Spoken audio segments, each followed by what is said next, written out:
Jam në studio me mentor Kikin, gazetar, drejtori informacionit në televizionin Klan Plus. Mirë se erdhët, zoti Kikia. Një reagim të parë për reagimin e sotëm të presidentit Meta. Në fakt ishte një reagim shumë nervoz duke pas parasysh natyrën e qetë të zotit Meta. Paraprakisht mund të konsiderohet një habi për arsyen e këtij qëndrimi kaq të fortë që nga koha e miratimit të ligjit apo të paketës ligjore të reformës në drejtësi, ku siç dihet ka patur një kontestim të vazhdueshëm nga opozita, duke konkluduar më në fund në një version të paketës ligjore që mori edhe votat të gjithë partive deputetëve në parlament.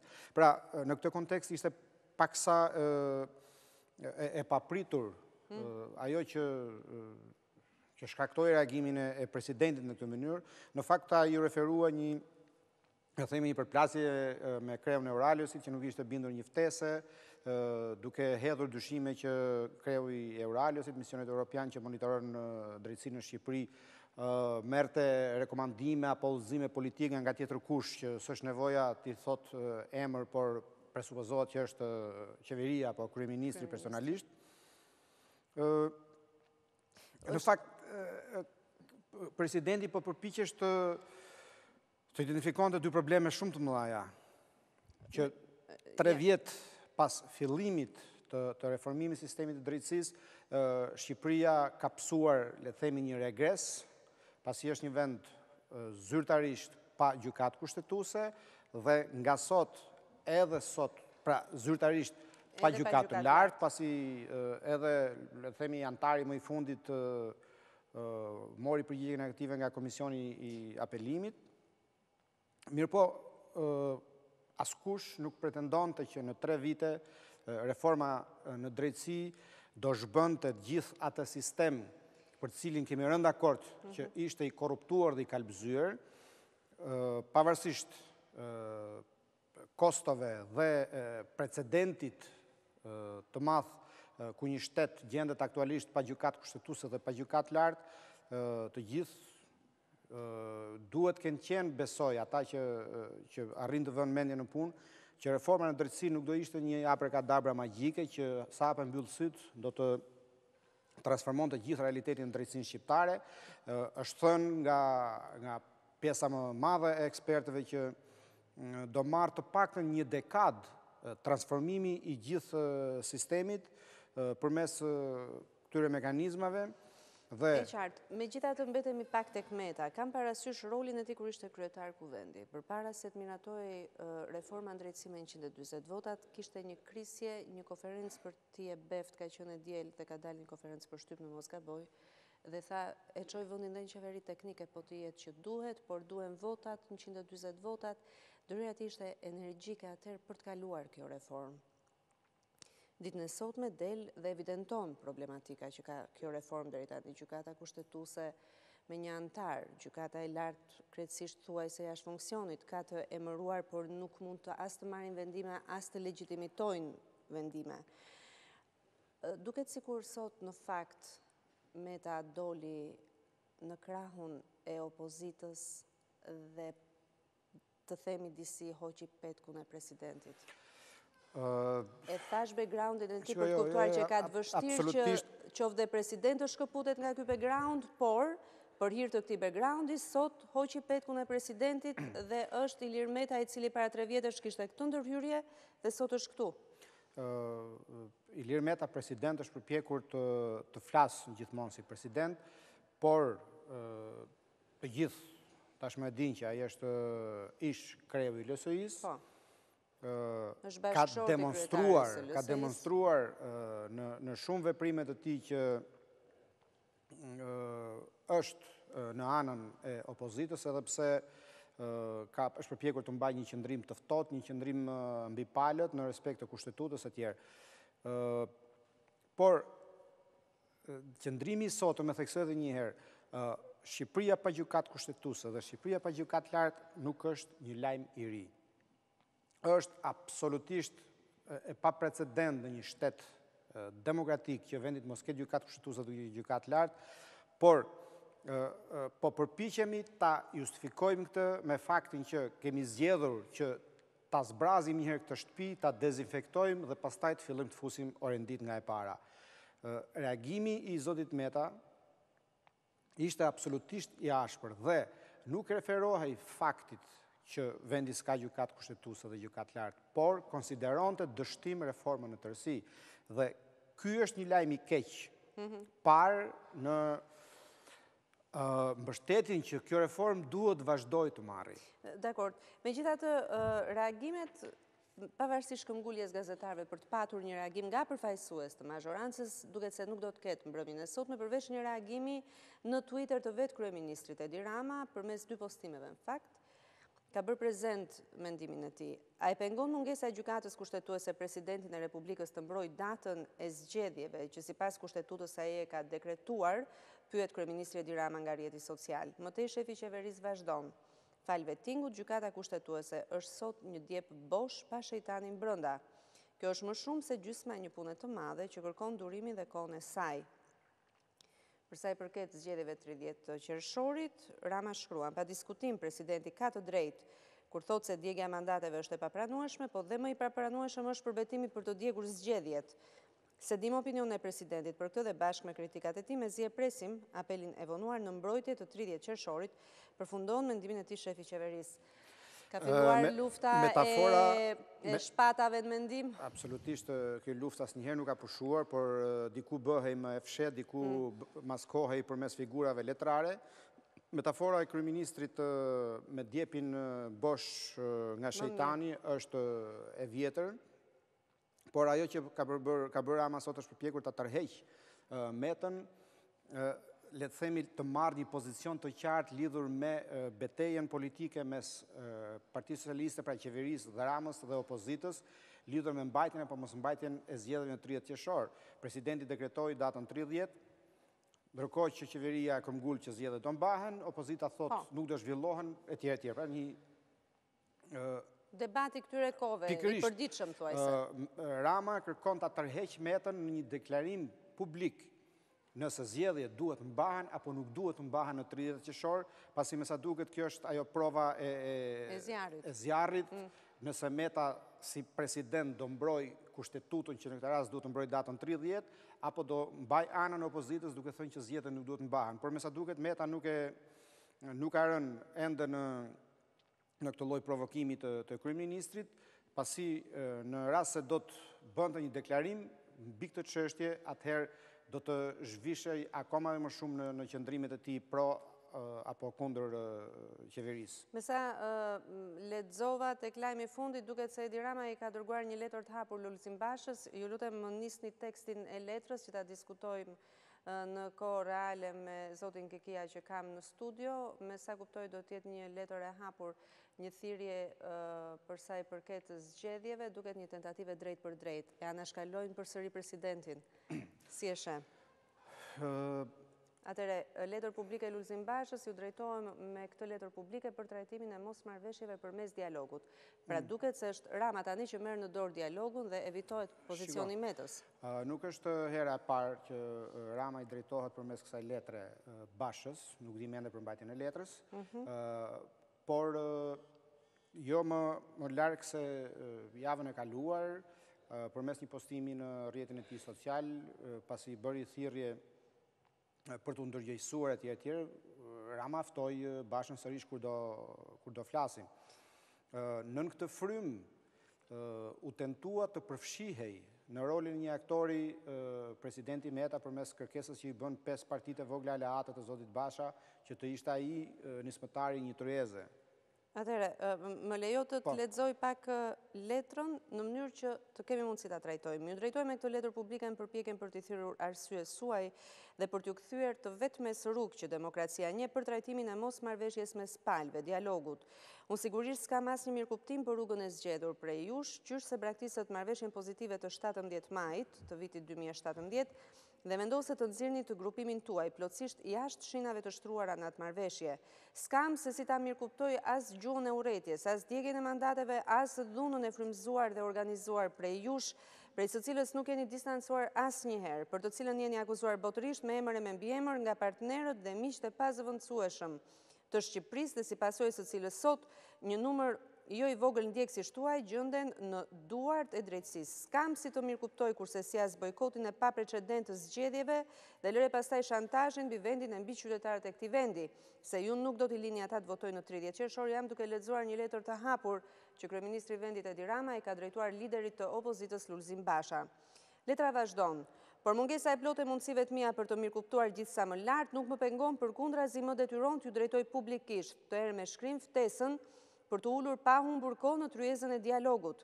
Dialogun s'mund ta pengojnë asesi, qoftë pozicioni juaj ekstrem në lidhje me zgjedhjet vendore, qoftë pamundësia ime ekstreme në lidhje me datën kushtetuese të zgjedhjeve.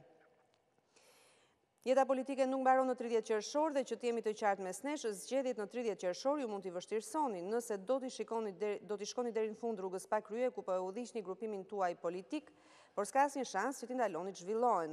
Por dialogu duhet të nisë pa humbur kohë, pavarësisht atyre që thoni e mendoni të bëni ju në 30 qershor dhe pavarësisht faktit se unë 30 qershorin s'kam asnjë fuqi ligjore ta negocioj, edhe pse ju jeni lirë ta diskutoni në tryezën e dialogut.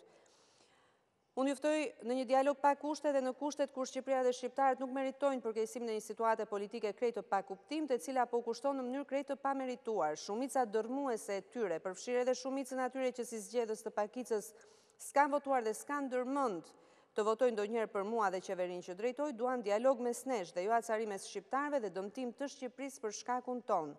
Aq më pak duan çka ju po u ofroni sot në një rrugë ku të kuptohemi, nuk është fare halli im se do të shkoni keq e më keq politikisht si grupim, po ku edhe ata vetë janë të humbur dhe ku askush nuk del i fituar. Me shpresën e vobekt se ftesa ime do të merret parasysh dhe me urimin që përveç fjalive propagandistike të marrë mbrapsht edhe përgjigjen pozitive për këtë ftesë, ju lutem zoti kryetar të pranoni shprehjen e dëshirës sime të sinqertë për shëndet të patrazuar për ju personalisht dhe për familjen tuaj. Kjo ishte letra e plot e drejtuar nga kryeministri Edi Rama, një letër publike për liderin e opozitës Lulzim Basha. Ftesë për dialog, por me ndonjë notë tek tuk ironie ndjen apo jo? Diku me një notë ironie që është karakteristike për penën e Ramës, i cili për hitë vërtetës ka një penë të shkëlqyer në këtë drejtim, por ishte edhe një lloj akt akuze në pjesën e parë, për të mos thënë një lloj flet trofeje që ti ke fajet për gjithë çfarë po bën, duke i paralajmëruar që s'do të shkosh askund ato që po bën, dhe pastaj hajde të bisedojmë. Mendoj që asgjë të re përveç ftesës për dialog. Përveç të ftesës nuk ka asgjë të re përveç ftesës për dialog. Retorika është e njëjtë. Nuk është një ftesë që mendoj që do të vërë në mendime Lulzim Bashën, përkundrazi. Pse po e bën Rama? Do të provokoj një reagim. Ndihet pak i friksuar dhe pavarësisht se bëhet i fortë, ndihet i friksuar, apo do të jetë i qartë përpara ndonjë syri të tretë? Unë mendoj që Rama është duke bërë atë që duhet të bëj. Shprehjen që më çoj baba me largojën. Është po e qartë.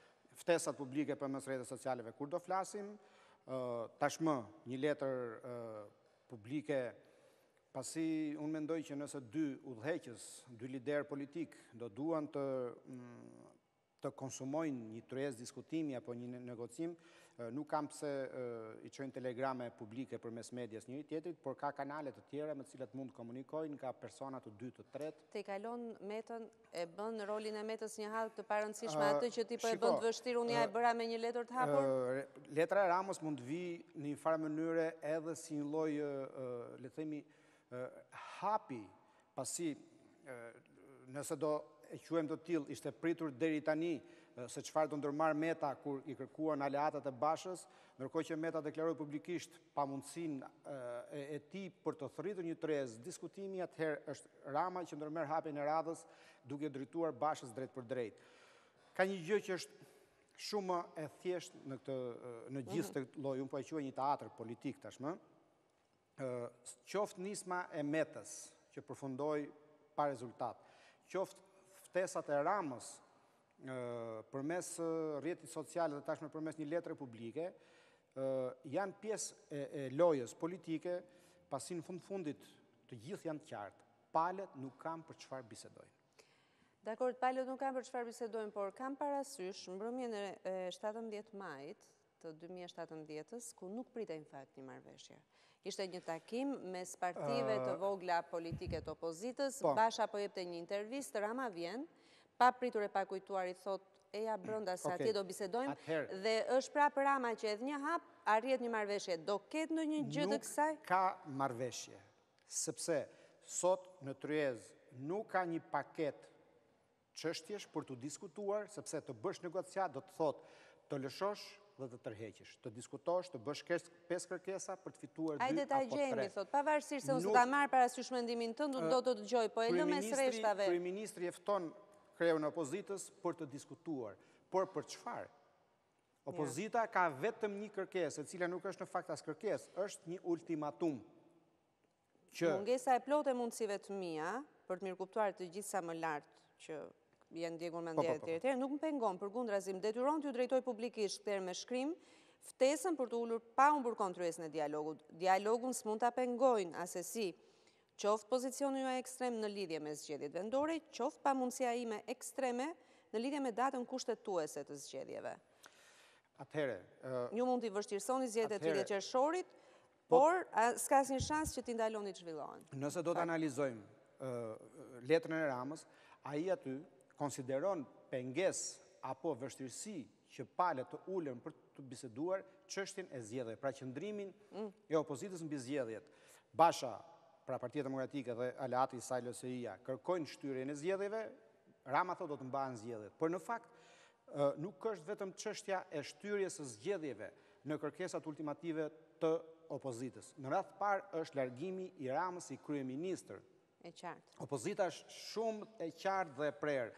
Nuk do të shkojë në tryez për diskutuar zgjedhjet. Do që të shkojë në tryez pa Ramën kryeministër.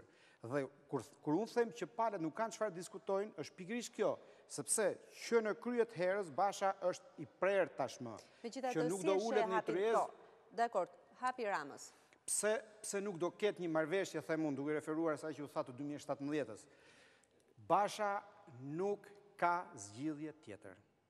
Basha sot ka hyrë në një rrugë, një kalimshe, vetëm me një kusht. Të ikë Rama si kryeministër, të shtyhen zgjedhjet, dhe zgjedhjet sipas opozitës nuk duhet shtyhen për të plotësuar një kapriço të saj, sepse në fundit nëse shtyhen nga qershori në tetor, çfarë u fitua për 3 muaj. Por zgjedhjet të shtyhen për t'i dhënë kohë krijimit një qeverie tranzicioni, të fillohet të reformohet një paket ligjesh për zgjedhjet, për reformimin kushtetues etj me radhë, pra për të ribërë atë që Basha ka thënë ribërja e Republikës. Por të gjitha këto janë pas. Hapi i parë është largimi i Ramës si kryeministër. Këtu, kur themun, kjo është barriera e madhe. Këtu nuk kanë se çfarë diskutojnë palët. Ndaj nuk do ketë një marrëveshje, sepse nëse Basha futet me një marrëveshje të tillë, Basha ka falimentuar totalisht, personalisht me gjithë partinë që ka nga pas. Nuk ka më Parti Demokratike. Partia Demokratike është ajo që sot është në rrugë dhe nëse do kthehet pas për të bërë një marrëveshje tjetër, nuk ka rëndësi se me çfarë detajesh, Partia Demokratike është zyrtarisht e shpërndar dhe e falimentuar. Dakor. Pse bën Rama këtë letër publike? Atëherë, përveç faktit që e bën, se nuk mendoj se ka thjesht dhe vetëm për ekzibicion këtë. Jo, nuk e ka thjesht për ekzibicion, padyshim Rama është një politikan i përgjegjshëm dhe pavarësisht se kush i ndërmerr aktet e dhunës sot apo ajo që pritet të jetë edhe më rënda sikurse janë paralajmërimet në 30 qershor, qeveria nuk mundet dhe ai personalisht nuk mundet të hipin në kafen e Sky Towerit dhe të thonë që unë s'di gjë që po ndodh aty poshtë, sepse është tjetër kush duke i bërë. Në fundit, qytetarët kanë votbesuar atë si kryeministër dhe qeverinë që ai drejton për të drejtuar vendin dhe për pasoj ka edhe përgjegjësitë politike dhe morale nëse gjërat nuk shkojnë mirë në këtë vend. Dhe për pasoj është po detyrë e tij që të lëshoj apo tërheq perin në varësi të situatës politike që për hir të vërtetës është tmerrsisht e tendosur si asnjëherë më parë në përpjekje për të gjetur një zgjidhje demokratike dhe për të mos e lënë situatën të rrëshkas në agresivitetin dhe përplasjen sociale mes njerëzve. Por shpresoj që ajo që Rama po bën të mos jetë thjesht, le të themi, një përpjekje edhe për të bindur ndërkombëtarët që unë e zauroj të gjitha mundësitë dhe rrugët e mia. Nisur kjo edhe nga informacionet që strukturat e posaçme të shtetit mund të kenë për çfarë po përgatitet për 30 qershorin, pasi një gjë duhet të kemi parasysh shumë mirë tashmë. Dhe këtë padyshim që e kam më shumë mirë parasysh qeveria dhe personalisht kryeministri. Opozita nuk është duke luajtur më me bllofin. Historia e bllofit mori fund që kur opozita dorëzoi mandatet. Pra nuk të gjitha paralajmërimet e saj për intensifikimin e veprimeve të dhunshme janë bërë realitet. Dhe nëse paralajmërohet, ashtu si tha Basha, që 30 qershori do të jetë një grusht antikushtetues, do jetë një grusht shteti dhe ne nuk do ta lejojmë, padyshim që duhet marrë seriozisht. Po përgatitet Rama me anë të kësaj letre dhe me anë të kësaj qasje politike me këtë akt që bëri sot, po kërkon politikisht dialog institucionalisht, publikisht, në sy të gjithë shqiptarëve.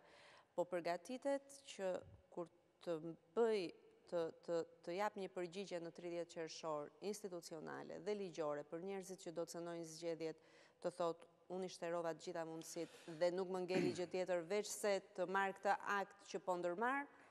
Mendojnë që po e bën gati këtë për qenë i qartë dhe i saktë në 30 qershor? E kam parasysh pyetjen tuaj. Kjo është një luftë sa me Molotov në terren, aq edhe politikisht në zyra me shkresa dhe fakte që të lënë gjurmë. Pra unë i dola borxhit, thot Rama. Rama është duke vepruar në 3 drejtime. Ka një mbështetje ndërkombëtare shumë të madhe, as pak të kamufluar pas metaforave, por të drejt për drejt. Është duke restauruar një pjesë të mirë të legjislacionit dhe kodit penal që parashikon veprime të dhunshme si bllokimi i rrugëve, cënimi apo dhuna fizike ndaj uniformave blu, pra të policisë shtetit, dhe sulmi ndaj institucioneve zgjedhore apo pengimi i komisionerëve për të ushtruar detyrën në ditën e zgjedhjeve. Po pra, infrastrukturën ligjore sapo kanë kaluar në komisione dhe pritet që së shpejti të marrin formalisht votën në parlament ku s'ka asnjë pengesë. Hapi tjetër është, le të themi, betejë publike. Jo se dy tjerat janë të fshehta, por betejë publike do thotë që po e zauron i bindur tërësisht që kjo nuk do ketë asnjë lloj produkti. Rama po e zauron për të thënë që i ka shkelur këtë shtigje që tek e fundit në zgjedhjet e 30 qershorit, të cilat unë besoj që do të mbahen, nuk jam i sigurt se deri ku do shkoj veprimi opozitës për kosën që do ketë ajo ditë, por zgjedhjet do të mbahen dhe kryeministri pavarësisht kosës do që të jetë i qartë, publikisht thotë ligji është ky, jam i detyruar të zbatoj. Jam i detyruar të zbatoj, e zaurova të gjitha alternativat dhe mundësitë për të ulur në tryezë dhe nuk ja dola. Pyetja e fundit për sa i përket, unë kisha parashikuar t'ju bëja një pyetje në lidhje me deklaratën e Metës që e kam pamundur t'i ul palët në dialog, por duket se ka përceu Rama këtë. Anashkaloi Meta dhe tha dakord, unë flas direkt me Bashën, si për pon, si për jon, ti vazhdo me presidencën. Përgjigja e Metës e kam pamundur t'i ul, për mua vjen pikërisht nga fakti sepse Meta nëse i ul në tryezë nuk ka çfarë të servisë. Çfarë do të vë përpara? Sepse, thashtë një herë, palët nuk kanë se për çfarë diskutojnë, sepse ato janë në fazën e ultimatumeve. Njëra thot të ikë kryeministri, kryeministri thot nuk iki dhe do mbaj zgjedhjet. Për mendimin tim, për fat keq, duket si e tejkaluar faza e bisedimeve. Në kushtet kur nuk ka më mjetet të tjera, kur nuk ka mbetur gjë për të diskutuar, Basha vjen nga një përvojë ku ai u zhgënjye nga një marrëveshje që bëri me Ramën, mori një kostë të madhe politike dhe sot ai është i betuar që nuk do të bëj asnjë lloj marrëveshje me Ramën, nuk do të ulet kurrë me Ramën. Tashmë kemi, nëse duket palët kanë zbritur në ring dhe do të vendos forca, për fat keq Jemi në kushtet kur e ka marrë dorë Molotovi dhe nuk e di nëse vërtet do gjendet një mënyrë magjike për të ndryshuar kursin e këtij zhvillimi. Një tjetër zhvillimi i ditës sot në fakt mentor ishte një protestë e paralajmëruar e studentëve, kanë mbajtur protestën e tyre përpara Ministrisë së Arsimit, megjithatë një opinion e sheh në vazhdon e protestës së madhe të opozitës dhe ka një sfond dhe kontekst të tillë politik, apo mendon që studentët vërtet duan të maksimalizojnë një mundësi të kapin diçka edhe po e bëjnë këtë protestë? Si e sheh? Jo, kjo protesta e sot me studentët s'ka asnjë lidhje me protestën e studentëve të dhjetorit. Ajo protest përfundoi me aq sa përfundoi, u diskutuan dhe u komentuan të gjitha plus minuset e saj. Kjo është një përpjekje e Partisë Demokratike dhe LSI-së për të ngritur edhe një vatër tjetër proteste në komunitetin e studentëve. Padyshim që në universitetet dhe fakultetet partitë kanë forumet e tyre rinore, nuk ka asnjë lloj herezie këtu. Ajo ishte një protestë e organizuar, unë kam informacionet e mia që edhe njerëzit që ishin përfshirë në organizimin e saj nëpër fakultete janë kryesisht pedagogë që njihen publikisht për qasjet e tyre pranë opozitës. Me background politik. Ishte një parathënje e protestës së të shtunës dhe çdo përpjekje për ta quajtur të studentore është përpjekje kotës, s'kam pse fshihen opozita për ta quajtur të një gjë krejt ndryshe që edhe studentët. Jo, ishte një thjesht ata studentë që ishin sot në protestë me tymuse me gure dhe me bidona ujë, të shtunën do të jenë në protestën e madhe të opozitës, tu s'ka asgjë pse të përpiqet për ta mbuluar. Dakor, unë të falenderoj për gjithë opinionet që ndave në studio. Kënaqësi që ishim në një moment ku diskutuam edhe ndoshta të parët letrën e hapur të kryeministrit Rama për liderin e opozitës Lulzim Basha, në fakt një temë e cila do të elaborohet gjëre gjatë në ditë të vazhdim.